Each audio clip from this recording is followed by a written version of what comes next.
My kid asked why we don't have food like the other houses, and I don't think I've ever felt my chest tighten so fast in my life. It was a random Tuesday night, nothing dramatic, just me standing in the kitchen pretending to read the back of an empty cereal box while the stove light buzzed above us.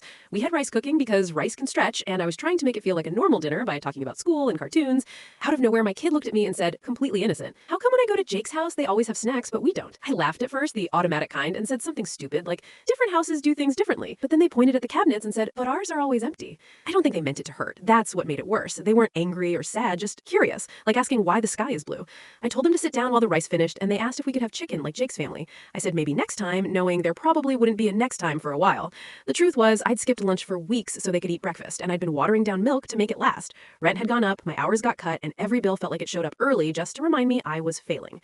While they were washing their hands, I went into the bathroom and cried as quietly as I could, staring at myself and wondering how I was supposed to explain poverty to someone who still believed adults always had answers. When I came back out, they were setting the table, lining things up perfectly like they were helping with something important. They smiled and said, "It's okay, I like rice." That almost broke me more than the question. We ate, and they talked about their day like nothing was wrong while I nodded and promised myself they would never know how scared I was.